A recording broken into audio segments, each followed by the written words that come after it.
Este tema de las alianzas, desafortunadamente solo surge en año electoral. Y me parece que el país requiere de una gran alianza por el país. Todos los partidos son instrumentos, o sea, lo importante no es el partido, es el país, y las alianzas no pueden ser simplemente alianzas electoreras ni repartición de puestos. Realmente la alianza es necesaria en todo momento, además desde hace varios años es necesaria una gran alianza, pero es para reenrumbar el país, y a veces, tal vez en el contexto en el que estamos actualmente, es un tema electoral, porque está en juego el poder formal del país, o sea, eso es lo que está en la palestra, pero también hay otras fuentes de poder informal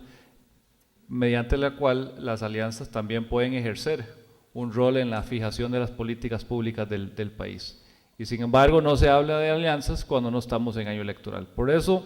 yo creo que el tema de las alianzas es un tema que hay que investigar a fondo, hay que dialogar, hay que acercar grupos, pero no es solo para ganar una elección. Lo peor que podemos hacer es ganar una elección mediante una alianza y después no poder gobernar, porque se volvió un pleito de gatos. Y eso es algo que tenemos que tener muy claro,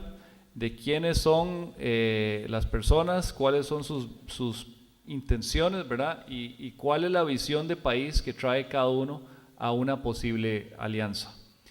Porque esto, de nuevo, no es un tema meramente electorero. Hay demasiado en juego, y ganar las elecciones y no poder gobernar sería el suicidio más grande que podemos hacer. Eso, mira, nos linchan, o sea, no duramos ni 6 meses en el gobierno, y eso es algo que tenemos que tener muy en cuenta. No significa que no se puedan hacer, pero es poquito a poquito y con paso firme. Yo creo que una certeza es que uno de nosotros va a ser candidato,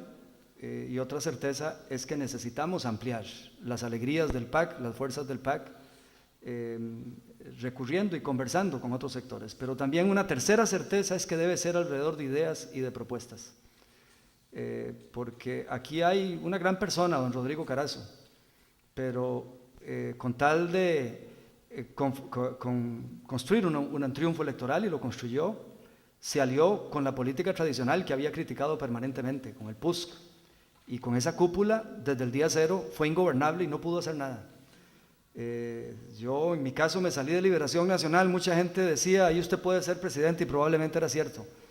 pero en esto no hay caudillos, esto no es de personas, es de grupos, y yo podía haber sido presidente en el Liberación, pero con una cúpula enferma, ¿qué iba a poder hacer yo por Costa Rica? Iba a ser un gran engaño. La ilusión que había causado en algunas pocas o no sé cuántas personas iba a ser traicionada por entrar creyendo que un caudillo puede hacerlo todo. Entonces aquí podríamos tener ese pleito de gatos que dice don Román, y podríamos pasar del monstruo de 2 cabezas que hemos tenido a un monstruo de 18 cabezas haciendo un desastre desde el poder, y ahí sí que sería un engaño. Entonces vamos a trabajar por las alianzas. Si me benefician con su voto a partir del lunes mismo, 1 de junio, yo voy a tratar de conversar, pero sepan que jamás lo haría intentando construir victorias electorales destruyendo el alma de este partido, y sería todo alrededor de ideas y de propuestas. Bueno, yo creo que efectivamente cuando se piensa en las alianzas se tiene que pensar en cuál es el contexto nacional. Este es un contexto nacional de polarización, este es un contexto nacional en donde los diálogos históricos no tienen los canales necesarios para llegar a los acuerdos, y este es un contexto nacional que requiere de una nueva mayoría. Y esa nueva mayoría se construye, como todas las mayorías y todos los acuerdos, a partir de propuestas, a partir de estrategias, y mirando, consolidando qué es lo que une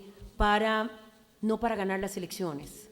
para hacer un gran gobierno de alianza nacional. Un gobierno que entienda que lo que tiene que hacer es generar puentes, un gobierno que entienda que lo que tiene que hacer es tomar la propuesta ganadora, pero incorporar a esa propuesta ganadora los elementos de las otras propuestas, acabar con la política de aplanadora. Y en ese sentido creo que el Partido de Acción Ciudadana tiene un gran desafío de generar alianzas y acuerdos con actores productivos, sociales y políticos, con aquellos con los que se puede llegar a alianzas sin descalificar previamente a nadie, mirando efectivamente qué es lo que hay en términos de contenido, de forma, qué es lo que nos suma en liderazgo, porque definitivamente que necesitamos que el partido sea más grande de lo que ha sido en el pasado para ganar las elecciones, pero también para gobernar en función del bien común. Así que cuando me preguntan de alianzas, hacer el esfuerzo extraordinario, yo creo que esto no debe ser además una política del candidato o candidata, creo que debe ser una política institucional de partido con directrices claras, con objetivos de lo que se busca, tratando de llamar y ser proactivos en este proceso, porque me parece que quien va a gobernar no es un presidente o una presidenta, quien va a gobernar va a ser un partido político que va a tener al frente a un presidente o a una presidenta, y en ese sentido fortalecer nuestras capacidades como partido tiene que ser una estrategia que hoy tenemos que tomar decisiones, y el tema de las alianzas debe ser una de nuestras prioridades para crecer con objetivos claros, metas claras y una estrategia clara.